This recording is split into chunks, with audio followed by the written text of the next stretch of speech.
Muito longe? Não? Tá bom.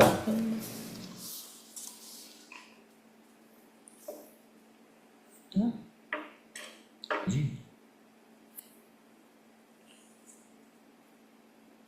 Deus, nosso Pai, que sois todo poder e bondade, Jesus, o nosso divino mestre e amigo, nesse momento, nós unidos no mesmo sentimento, no mesmo pensamento, vamos agradecer por essa oportunidade de aqui nos encontrarmos, reunidos para estudar os ensinamentos do Evangelho de Jesus. E pedimos o amparo e a proteção para todos nós, que nós possamos, Senhor, tirar o melhor proveito dos ensinamentos dessa noite e que as nossas vibrações possam chegar a todos os nossos irmãos necessitados que não tiveram a mesma oportunidade que nós estamos tendo. Que o Senhor abençoe os nossos propósitos e esteja conosco sempre, e que assim seja.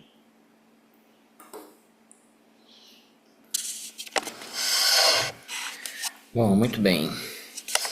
Gente, então hoje nós esquecemos de designar alguém para fazer o estudo. Não tem ninguém. Quase, hein, Bruno? Quase, hein? De cabeça. Eu esqueci que era o Bruno, fiquei apavorado. Será que termina hoje, Bruno? Termina, hoje eu vou fechar. Tá bom. Tá bom, Ô, né? Isso é Miriam, novela mesmo. Você começou com essa história de novela e virou eu novela. acho que foi você que começou, não foi, Bruno? Eu ia comentar isso. Tive o privilégio de começar e encerrar a passagem. Que linda passagem, hein? Que linda passagem. That's okay. Vamos lá? Palavra sua. Vou compartilhar aqui.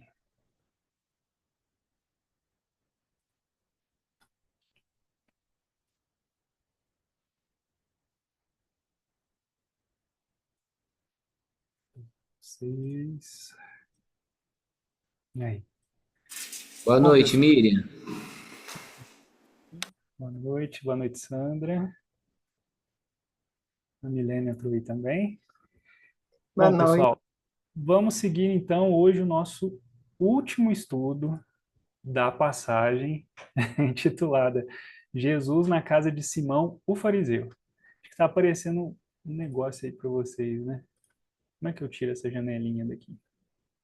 Bom, acho que daqui a pouco ela deve sair, né? Jesus na casa de Simão, o fariseu, que vai do versículo 36, é isso? Mas essa janelinha atrapalhou até eu. Do 36 até o 50. Nossa, bastante coisa, né? Foi a segunda maior passagem, né? Perdeu só para. Teve uma outra que a gente Sermão não do tem. Monte. Irmão do Monte, né? Isso mesmo. E tem vários desdobramentos, né?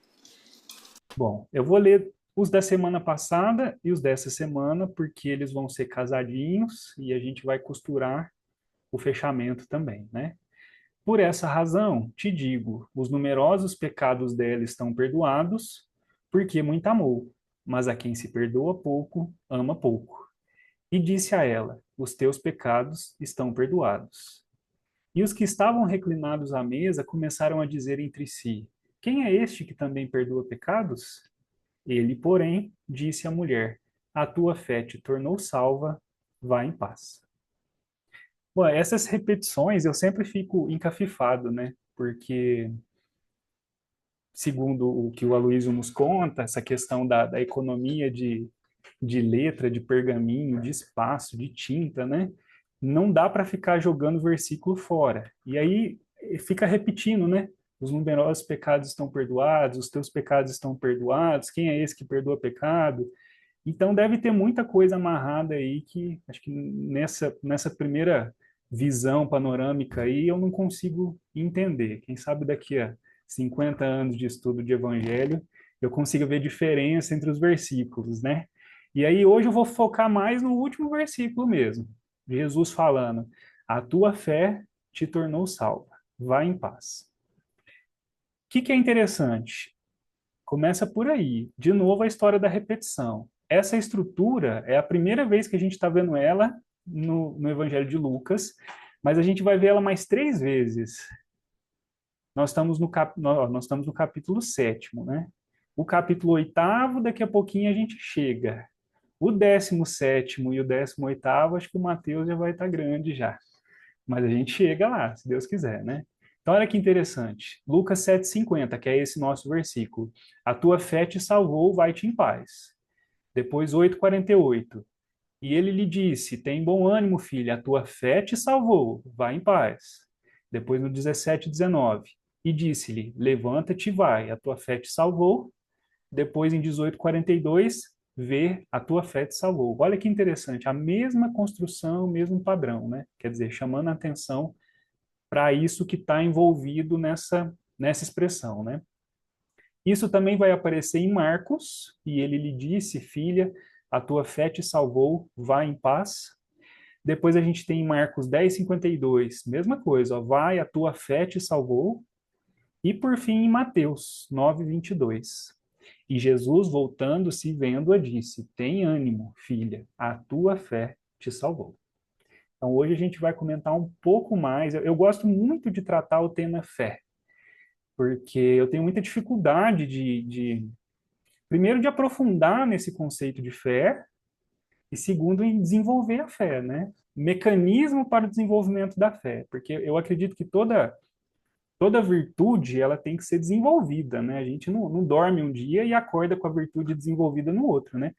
Mas, e a gente vai passar por fases, talvez até mesmo, não sei, né? A gente precisa trabalhar esquemas assim para a gente conseguir desenvolvendo isso aos poucos. Eu acho que tudo começa com o entendimento, né? Começa com a compreensão, o entendimento, a gente vai aprofundando isso. Então, por isso que eu gosto muito de falar sobre fé. E aí eu fui procurar, é lógico, professores que comentam sobre isso, né? E eu gosto muito do Haroldo. Ele sempre consegue, às vezes, enxergar coisas nas entrelinhas, né? E por isso que eu gosto muito de ouvir os comentários. Aí eu peguei uma palestra dele, que ele fala de fé, e aí o primeiro ponto para a gente começar é pensar o que a gente entende hoje por fé. O que é fé? A gente ainda carrega uma visão que a gente trouxe das nossas experiências católicas ou protestantes? Será que a gente tem uma visão mais profunda de fé? Agora eu quero que vocês falem um pouquinho.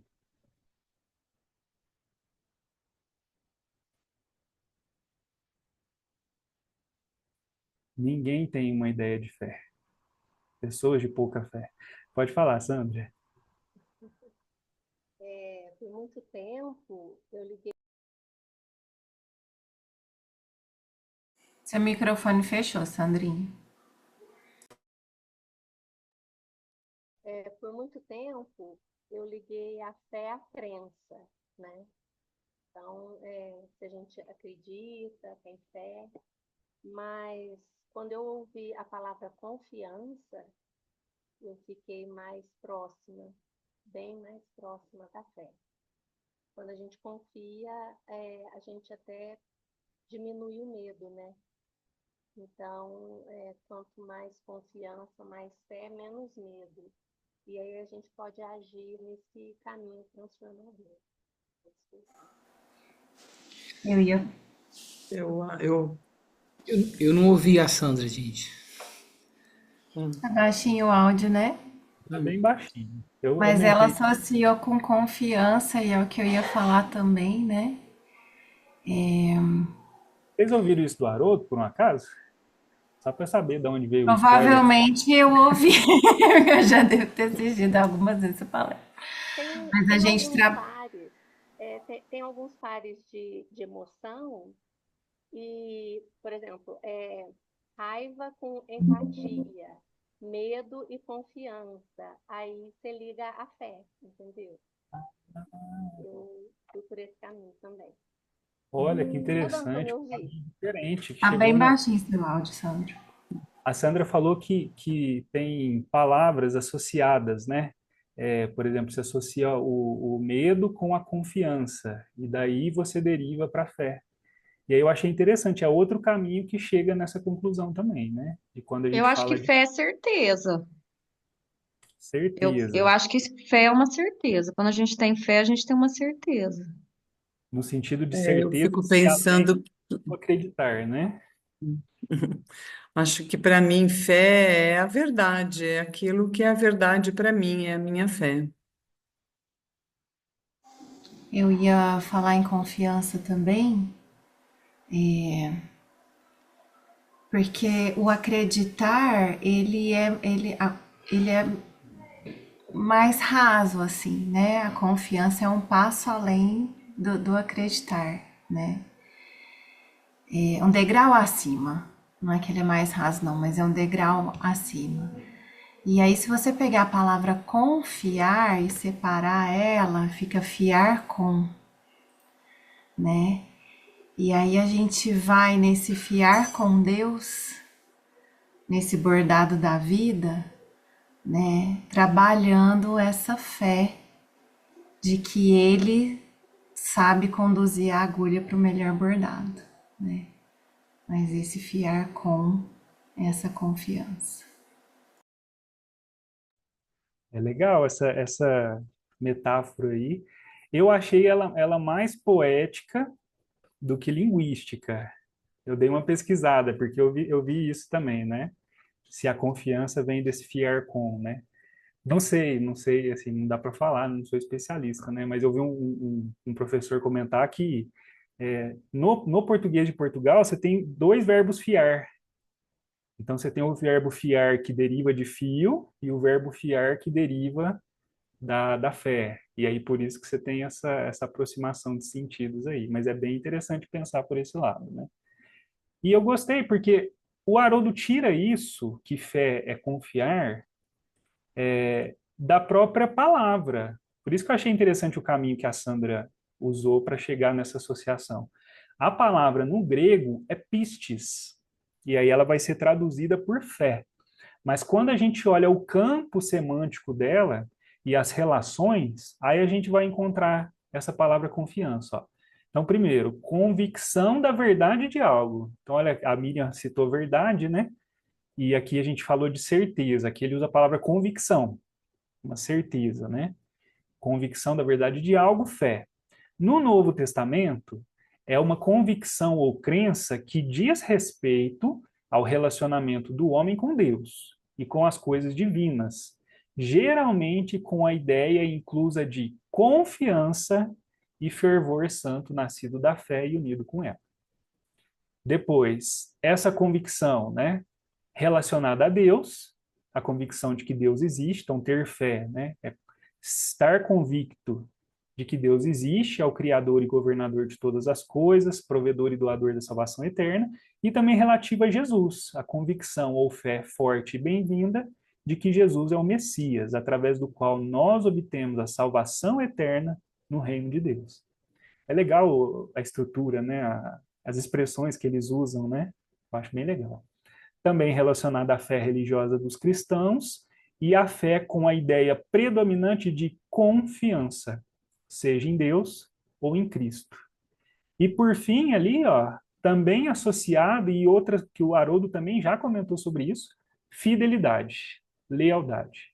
O caráter de alguém em quem se pode confiar. Então, fé, confiança, fidelidade, tudo associado.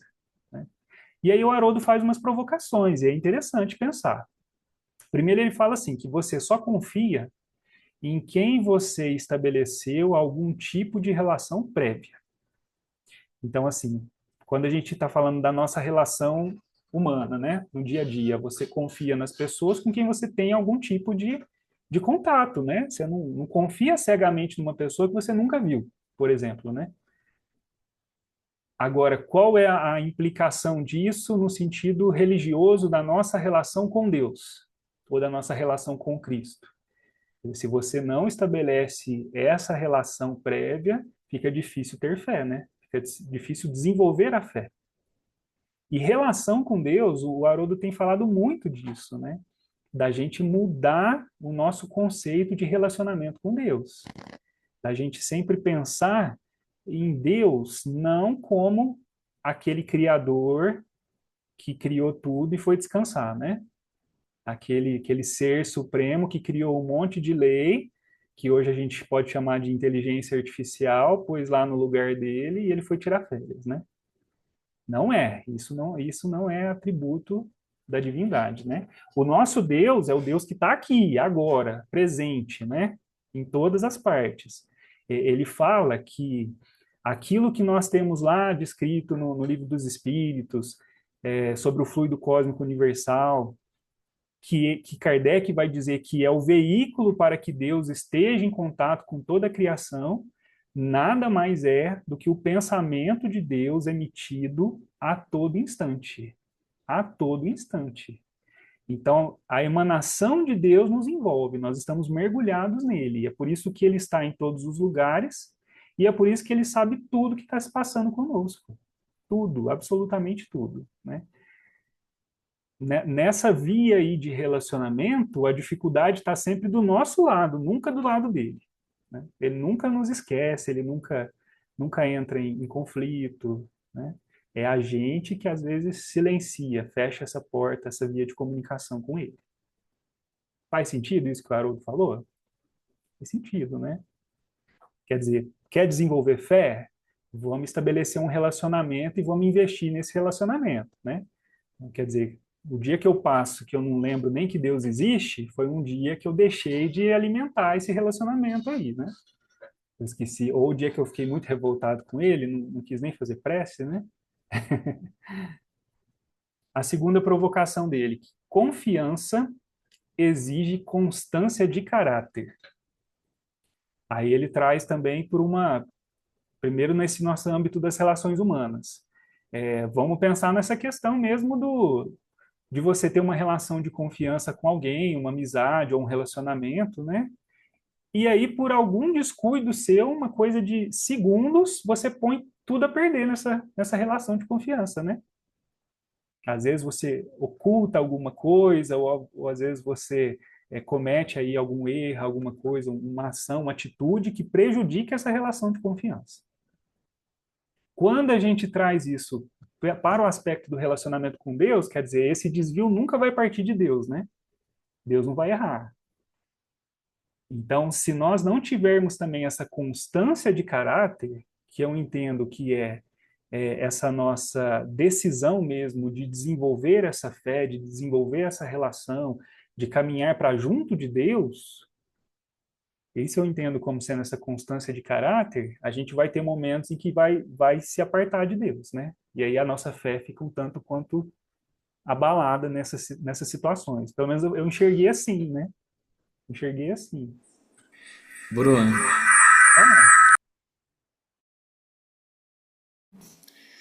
gente, desculpa, é que ficam dois ou mais aparelhos ligados aqui. Estão me ouvindo? Sim. Então tira o som. Na sexta-feira, a gente tem a reunião mediúnica. E nessa sexta, o amigo espiritual, nosso dirigente é o seu Langerton. O pessoal mais experiente aqui até vai lembrar dele, encarnado.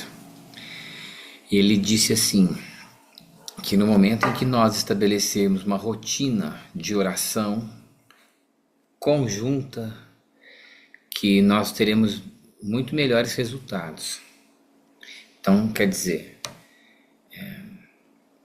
constância, né? E ontem, a Elaine, lá de Santos, até já deu um estudo aqui para nós uma vez, ela esteve em Franca, e a fala da Elaine, principalmente assim, presencial, ela é muito forte. Ela é muito forte. A Ana Lívia estava lá também. A Ana tá aí, ó. E ela falou a mesma coisa, né, Ana? De todos os dias, quer falar, Lígia? A Ana talvez vai saber falar melhor da questão de ter a rotina da prece. Falando da rotina da prece, né? De todos os dias ter a ligação constante, que vem dessa mesma referência que você está falando. E eu me lembrei que eu falei há um tempo atrás, nas palestras, sobre a fé. E lá no Boa Nova, nos últimos capítulos do O Bom Ladrão, quando se discute a respeito disso, se chega até a fé.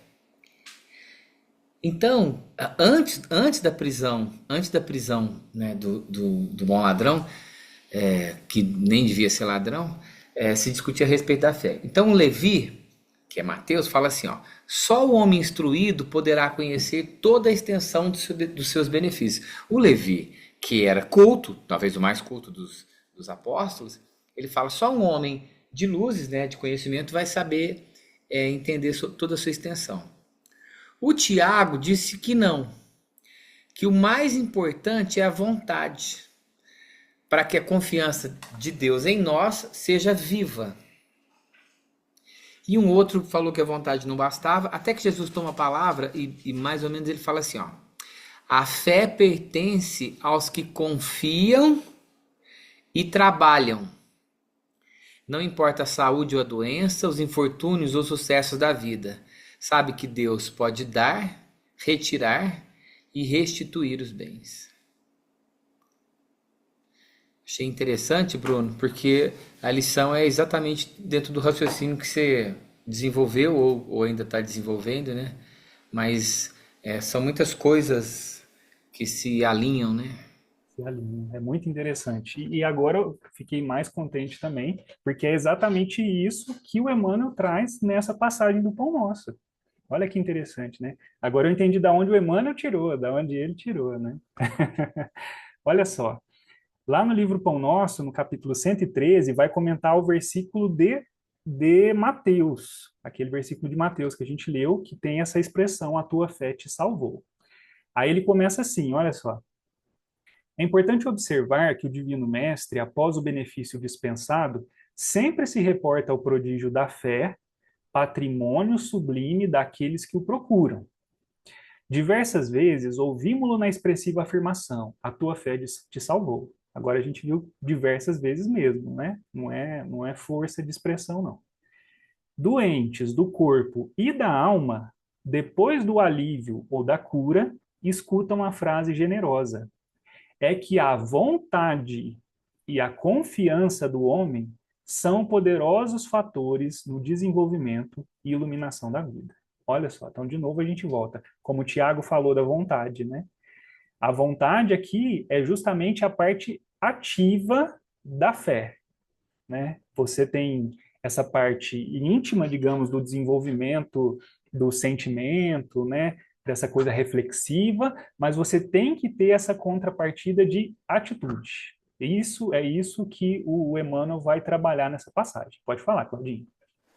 É por isso que Jesus fala, né? Se tivesses a fé do tamanho de um grão de mostarda, transportaria essa montanha daqui para lá, né? Esse monte. Porque isso envolve a vontade, né?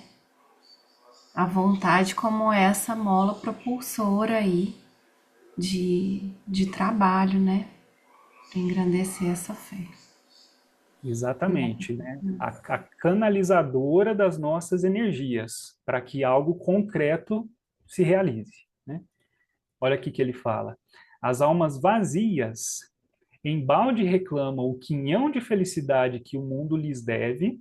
As almas embalde, né? As almas vazias embalde reclamam o quinhão de felicidade que o mundo lhes deve, ou seja, essas almas que não têm essa vontade, essa confiança, em vão elas vão reclamar essa felicidade, quer dizer, não atingem a felicidade porque não a desejam e procuram com toda a sua vontade, né?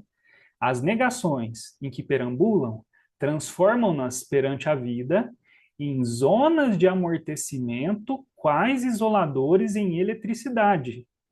Passa corrente vitalizante, mas permanecem insensíveis. Ele usa, tem hora, umas metáforas assim, muito pesadas, né? Então, olha só, a pessoa que vive sem a fé nessa nossa linha de raciocínio, né? A pessoa que não confia e a pessoa que não direciona a sua vontade na conquista, né, seja de valores superiores, né, de desenvolvimento de virtudes, seja do autoconhecimento, ela vive como se fosse um isolante elétrico. Olha a imagem que ele cria. Por que isolante elétrico? Porque a gente tem a corrente vitalizante, que seria esse amor de Deus que flui por toda a criação, como a gente colocou, né?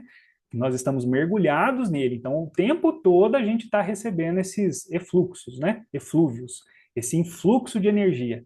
Mas a gente está tão fechado dentro de nós que a gente gera um isolamento elétrico ali, e aí a gente não sente essa corrente. Permanecemos insensíveis. Olha também, é muito interessante pensar isso no aspecto da fé, né? Porque geralmente é nos momentos de maior dificuldade que a gente corre o risco de criar esse isolamento elétrico aí, né? E aí a gente deixa de perceber o quanto a gente é amado, o quanto a gente é amparado, que a gente não está sozinho. Daí a dificuldade nesse desenvolvimento dessa fé vibrante, fervorosa, né?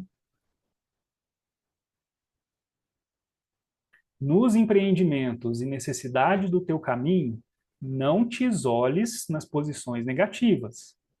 Jesus pode tudo. Teus amigos verdadeiros farão o possível por ti.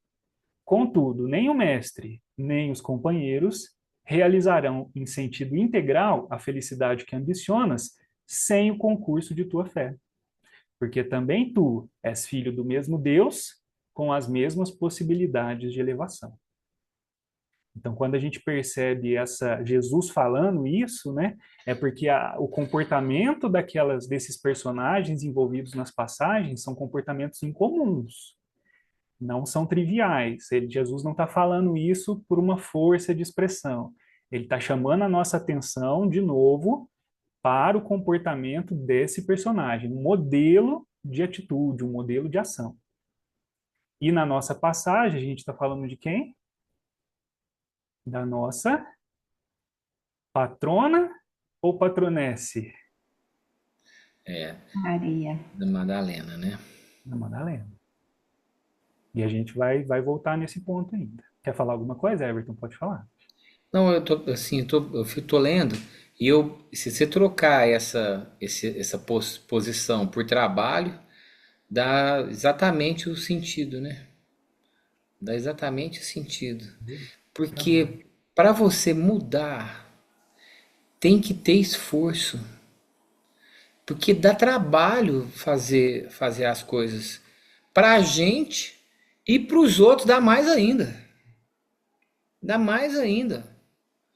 Você tem que querer, né? Você tem que querer. Vou chamar vocês aqui para a gente fazer uma janta. A pessoa já fala, nossa, pelo amor de Deus, não trabalhando, rapaz. Nossa senhora, pô, fica tudo sujo, vai todo mundo embora e tal, né? Já pensa. Claro que a vida é um equilíbrio, você não vai, né, fazer. Mas assim, se você for pegar pelo lado difícil, você não faz nada, né? Não vou mexer com isso aí, não. Nossa senhora. O Cortella até fala muito legal. Ele fala assim do preguiçoso, que ele fala assim, isso aí não vai dar certo. Não vai dar certo. E aí a pessoa fala, não, mas tá dando certo. A gente começou, tá dando certo. Aí ele fala, espera pra você ver. Espera pra você ver. E torce contra. E torce contra. Olha, pra gente fazer alguma coisa de qualquer sentido, material, espiritual, sem esforço, não vai não, viu? Não vai não. Inclusive, desculpa, Bruno, não, porque eu tô Não, pensando imagina. aqui no relacionamento, né? Você falou em relacionamento aí, assim, o relacionamento com Deus e com qualquer pessoa dá trabalho e exige de você essa vontade aí, né? De insistir, de se desnudar, né? Nos seus, nas suas coisas mais escuras, assim, eu tenho que mostrar para Deus, né? Isso é construir um relacionamento, né? Então, cultivar, a gente usa muito esse termo, né, meninas, de cultivar no relacionamento, né? Cuidar da plantinha, cuidar do dia a dia ali, né? Nessa troca. E aí, cultivar esse relacionamento com Deus exige essa vontade forte dentro da gente, né? Para que a gente faça esse exercício, né? De se abrir, de se mostrar, de se entregar para Deus, de confiar que Ele age, né, na minha vida, e também de colocar ou de devolver Deus para o lugar que é dele. Porque às vezes a gente rouba o lugar de Deus. Às vezes eu quero resolver uma coisa que é só Deus que resolve, não eu. Então esse exercício do relacionamento, ele exige esforço, né? Ele exige esforço, exige dedicação e exige... Fé, exige fé. e aí você vai trabalhando a fé, né? Pode falar, Dai. Eu só vou colocar a música do Gilberto Gil lá de Se Eu Quiser Falar com Deus. Não, e também coloca o Desnudar de Tudo, do Essa Danny tá Black. bom. Fechou. A Maria chegou aqui do lado, eu acho que eu apertei até sem querer. Mas eu vou aproveitar que eu abri o microfone, porque eu tô refletindo bastante sobre esse ponto que você está trazendo, e me chamou muita atenção essa questão da vontade relacionada à dor. Porque muitas das vezes as pessoas estão muito confortáveis naquilo que ela está vivendo e precisa realmente chegar à dor para poder incitar essa vontade e assim ir para a fé. E essa parte que o Everton falou me tocou muito em relação a gente confiar em Deus ao ponto de confiar no que Ele dá, no que Ele tira e no que Ele restitui. A parte do dar vai em encontro com o meu conforto. Então, eu confio muito, muito em Deus ali enquanto eu estou recebendo. A parte do tirar, só de imaginar o que Ele vai tirar já me dói. No fundo da alma, eu não sei se eu teria essa confiança. E a parte do restituir é a esperança. É tudo isso que a gente aprende aqui, né? Na parte do evangelho, na parte dos estudos, na parte da doutrina. Então, é uma fé muito, tem que ser uma fé muito raciocinada e muito sentida, e que muitas das vezes ela vai ser sentida na verdadeira essência através da dor, né? Acho que não tem como a gente fugir da dor. E por isso daí o termo fé inabalável, né?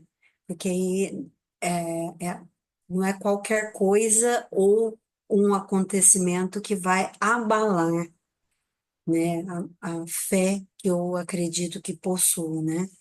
E se eu acredito que vai abalar, é porque talvez eu não possuo essa fé tão inabalável assim, né? Exato, porque eu acho que a Ana Paula vai bem em linha com a questão do, até anotei aqui, do caráter, né? A questão do caráter. Se a gente confia nesse caráter divino, então a gente tem que confiar até na hora que ele tira, né? Que dor, isso.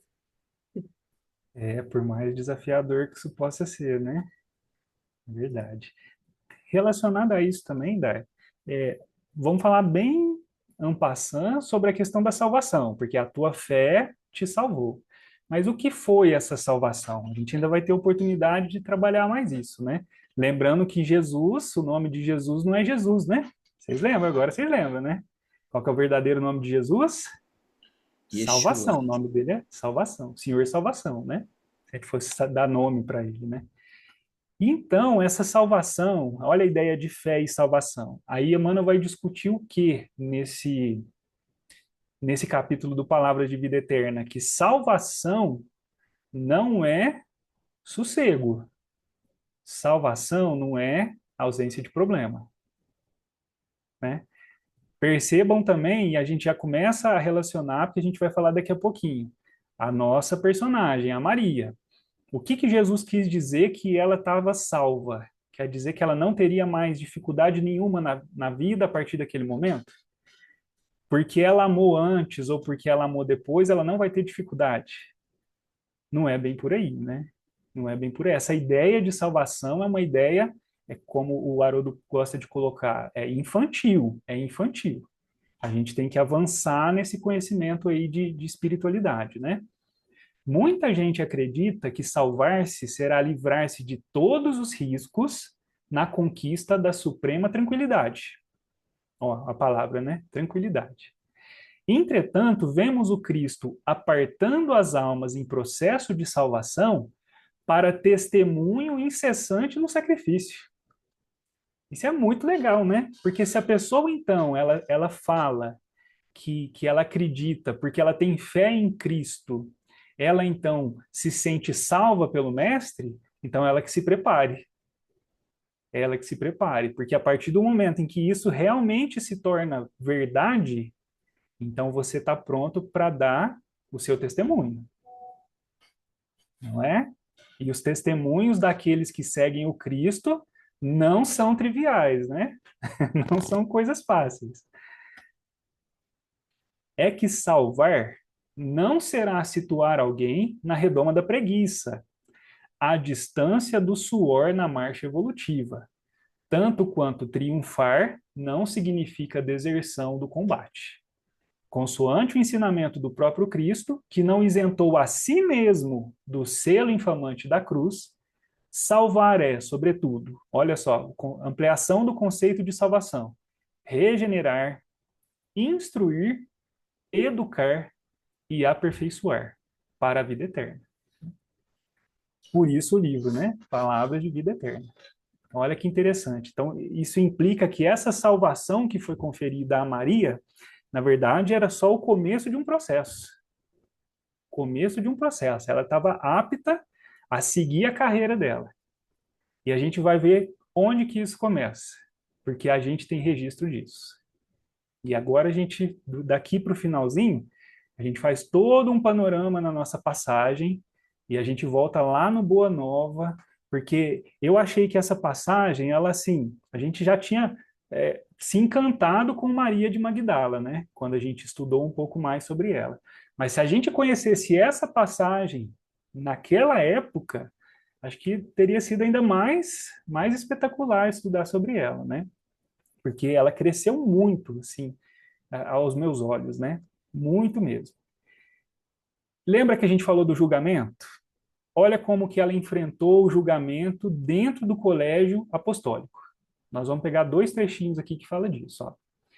Maria sentiu-se amparada. Lembra que antes do banquete antes desse banquete, né, que ela unge os pés de Jesus, ela foi conversar com Jesus.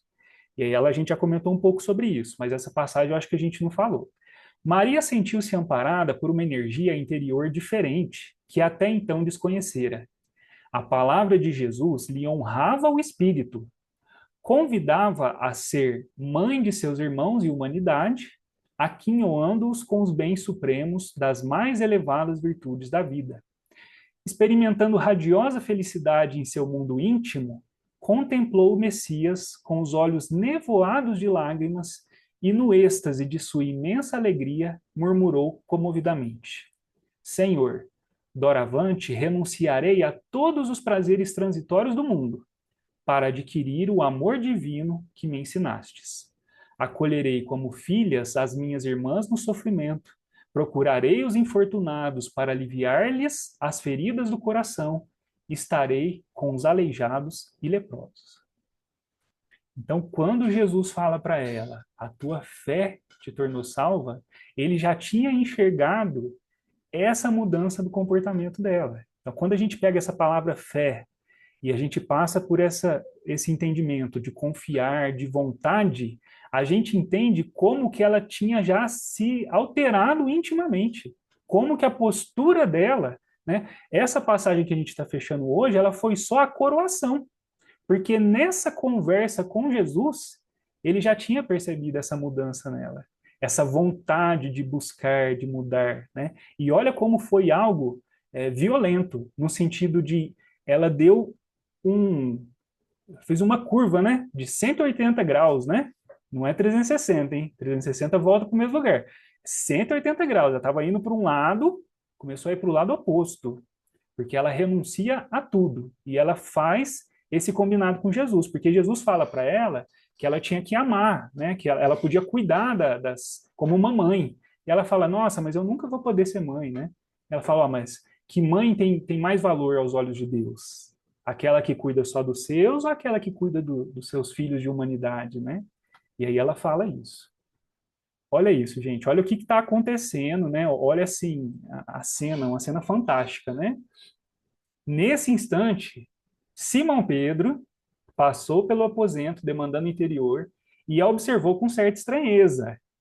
A convertida de Magdala lhe sentiu o olhar glacial, quase denotando desprezo. E já receosa de um dia perder a convivência do mestre, perguntou com interesse: Senhor, quando partirdes deste mundo, como ficaremos? Então vejam, né? Ela estava acostumada, né? Ela estava acostumada a enfrentar esse tipo de situação. A situação na casa de Simão não foi diferente para ela, né? Imagina o Simão Pedro, né? O líder do apostolado. E aí ela sentindo já que as coisas ficariam mais difíceis quando Jesus não estivesse lá, né? Ela faz essa pergunta para ele. E aí Jesus fala assim: quanto ao futuro, com o infinito de suas perspectivas, é necessário que cada um tome a sua cruz em busca da porta estreita da redenção, colocando acima de tudo, olha de novo, a fidelidade a Deus e, em segundo lugar, a perfeita confiança em si mesmo. E aí ele até coloca uma outra possibilidade, né? Não só a confiança em Deus, mas a confiança em si, que eu acho que também é uma dessas molas propulsoras da vontade. Porque como é que você vai ter vontade em fazer alguma coisa se você nem confia em você mesmo, né? Você já parte do pressuposto que vai dar errado, que você não vai conseguir. Confiança também, né? Aí Jesus fala o que para ela? Vai, Maria, sacrifica-te e ama sempre. E ama sempre. Aí volta na passagem, né? A gente foi falar de amor, de perdão, né? Ela foi perdoada porque ela muito amou, ou ela foi perdoada, portanto, ela muito amou? Lembra da discussão? Ela amou antes, ela amou depois? Não, ela amou sempre. Por que ou Ela, portanto, né? porque eu, portanto. Porque eu, portanto. Não, ela amou sempre. Na verdade, aquilo ali foi o ponto de virada na vida dela, e o amor ali foi o condutor disso tudo, como o Everton trouxe para a gente no estudo passado, né? Sem amor, não teria como ela fazer essa mudança, né? Sacrifica-te e ama sempre. Longo é o caminho, difícil a jornada, estreita a porta, mas a fé remove os obstáculos. A fé remove as montanhas, né, Claudinha? Nada temos, é preciso crer somente. Olha que bonito, né? A gente voltar numa passagem, numa leitura de um texto que a gente já fez, e a gente conseguir enxergar esses detalhes, né? Essas sutilezas do texto. Eu fiquei muito contente. Ô Bruno, Pode falar. só para não perder o time aí, tem uma frase de Emmanuel que diz assim, ele se dirigindo para os trabalhadores, né? Começar é fácil, continuar é difícil, mas chegar ao fim é crucificar-se.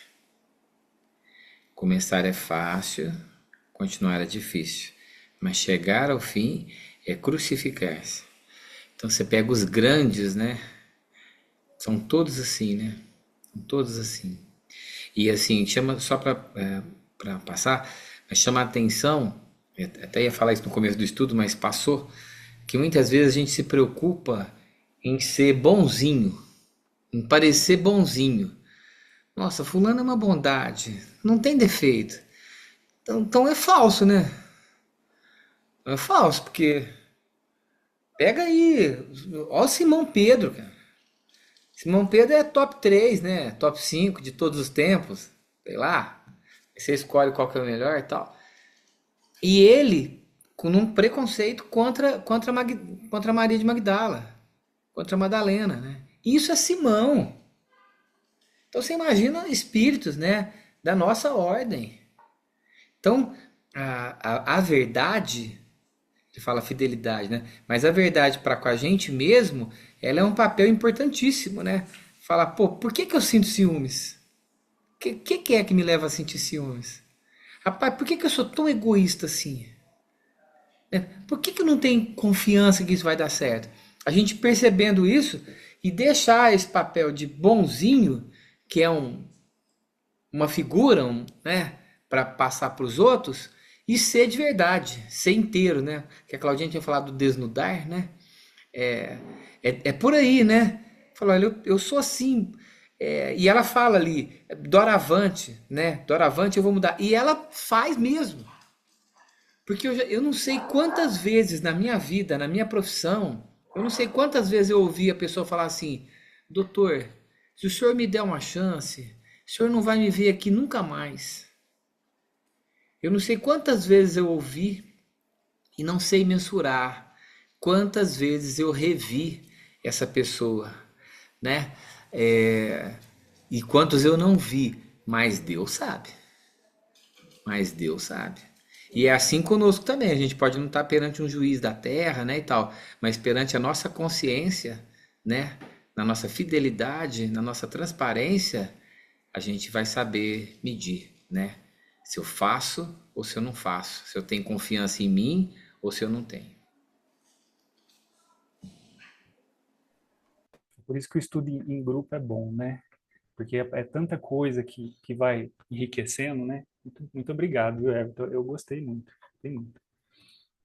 Outro olhar glacial, né? Outro ponto de julgamento. Está lá no Primícias do Reino. Eu estou só puxando isso para ligar com os nosso versículo, viu, gente? Para a gente fechar. Os acontecimentos daqueles últimos dias foram muito dolorosos e surpreendentes. Não conseguia compreender nem concatenar o sucesso. A gente está falando da crucificação. Então ela, como as outras mulheres, ficaram, né, numa situação que a gente não consegue imaginar, né? Uma saudade feita de pungente dor estrangulava-lhe o peito. Foi muito rápido. Teve a impressão de uma aragem que perpassou levemente perfumada. Voltou-se para trás e por entre as lágrimas viu a poucos metros um homem que lhe perguntou: Mulher, por que choras? Quem buscas? Aquela voz, aquele perfil, não pôde concluir o raciocínio. Maria, Rabone. Então ela está lá na porta da caverna, né? Onde depositaram o corpo do Cristo. Ela já tinha visto que ele não estava lá. E aí ela percebe que Jesus estava ali com ela, né? O deslumbramento dominou-a. O mestre vivia e ali estava, radioso como a madrugada nascente. Não me detenhas. Vai para meus irmãos e diz-lhes que eu sigo para meu Pai e vosso Pai, meu Deus e vosso Deus. Ficou esmagada de felicidade.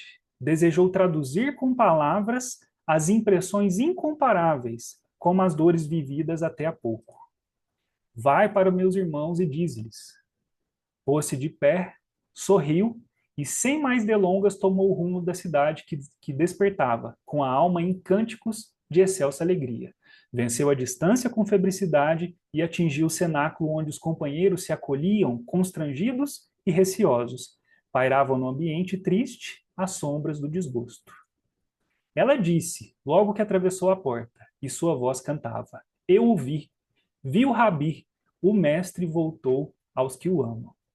De novo, quando ela está nesse êxtase, né, de alegria, de emoção, vem o julgamento. Não o creio, bradou alguém dentre eles. O mestre morreu e deixou-nos nesta dificuldade, a sós. Não creio na sua volta, só mesmo vendo.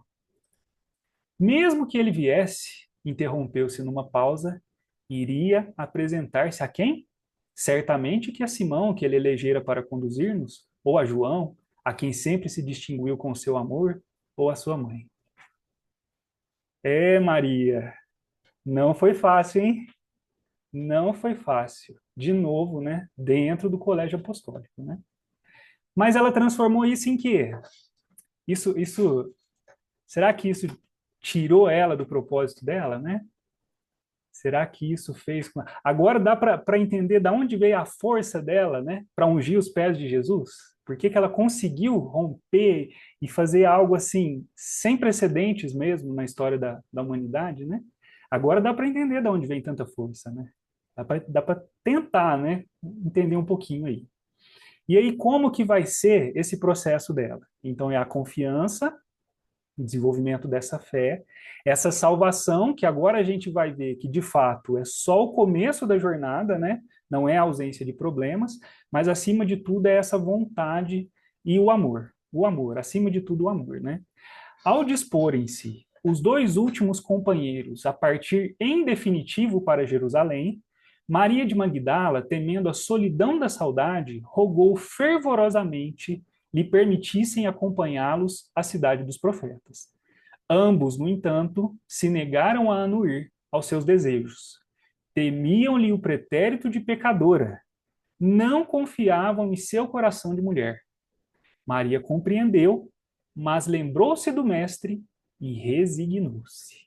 Então agora a gente está no contexto de que Jesus volta, se apresenta a todo mundo, e a partir desse momento, os que eram os discípulos se transformam em apóstolos, porque eles vão espalhar a notícia da Boa Nova, né?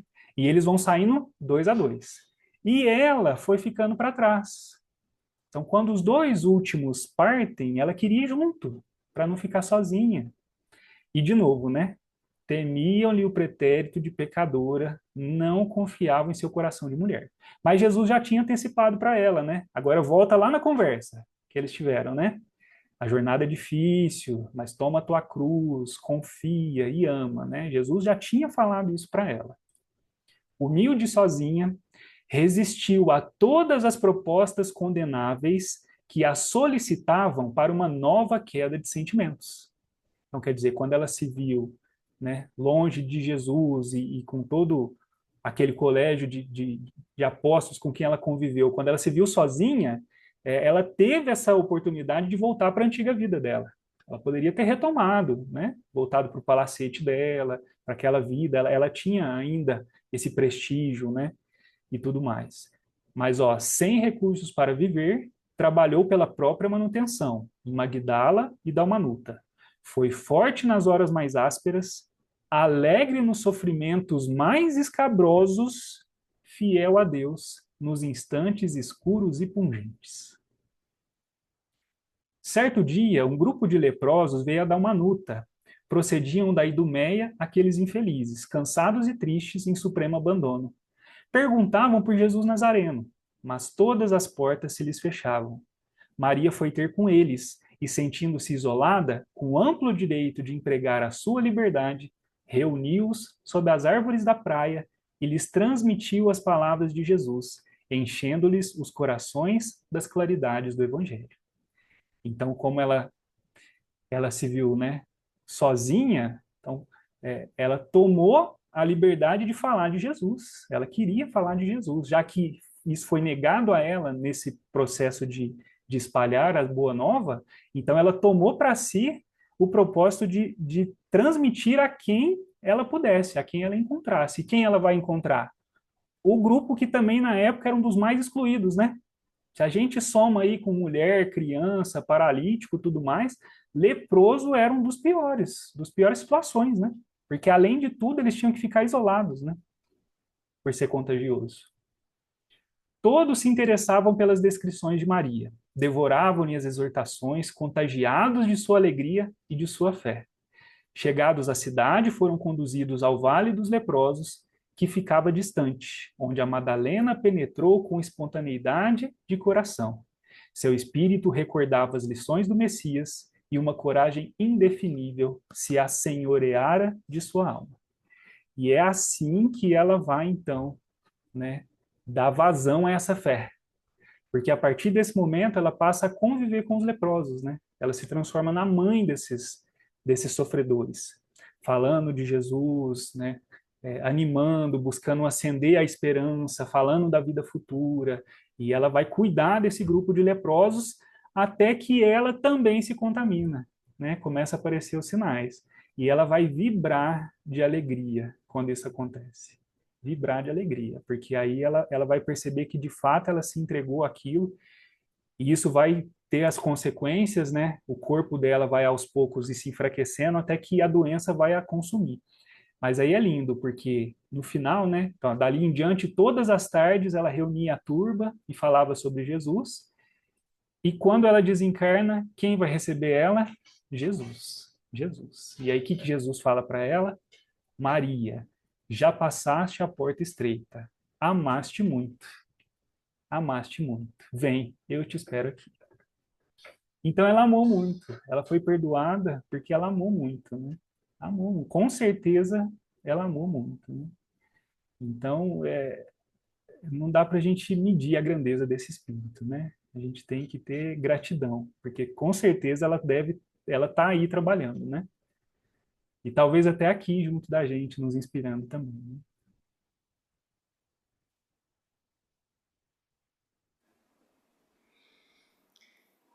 Excelente. Excelente. Jamil disse que Jesus apareceu para uma mulher que queria que a notícia se espalhasse rápido, né? Mas aí no texto mesmo fala para ela contar, né? Então, ela tá aí sabendo. Aí, falando em mulher, elas vão tomar conta. Né, Luninha? Né, Luninha? Ó o vovozinho aqui, ó. Aqui. Falando em mulher, Maria Dolores tem uma mensagem que chama Recado da Esperança. E na primeira estrofe ela fala assim: nas provações do caminho, ergue a fronte, segue à frente. Aceita, firme e contente, o caminho tal qual é. De pensamento tranquilo, não pare, segue, não temas. Sem crises e sem problemas, ninguém sabe se tens fé. Então, é na dificuldade, né? E todos chegaremos a ela por uma via ou pela outra. Bruno, acho que nós fechamos com chave de ouro, viu? Se eu fosse uma pessoa velha, eu ia falar, se tivesse 50 anos, eu ia falar chave de ouro. É uma expressão que antigamente o pessoal usava, minha mãe me contou. Muito bem, muito bem. Luninha, você vai fazer a prece, meu amor? Você não sabe falar ainda, né? Só dar um chorinho, né? Ela tá prestando atenção, né? Tá animado. Ela vai lá. Muito bem. Carlinha, quer fazer para nós a prece hoje? Passo.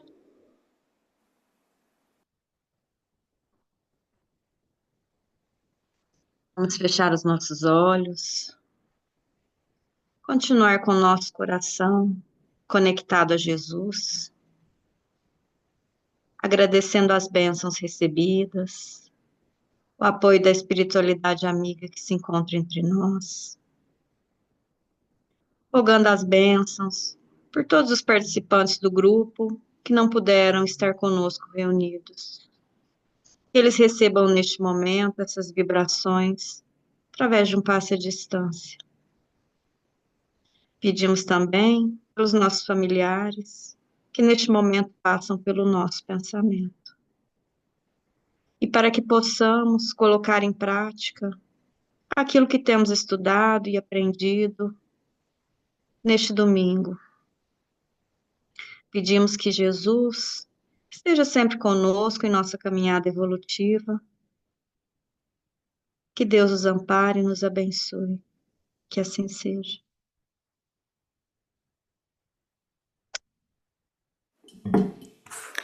Obrigado, Carlos. Obrigado, Bruno.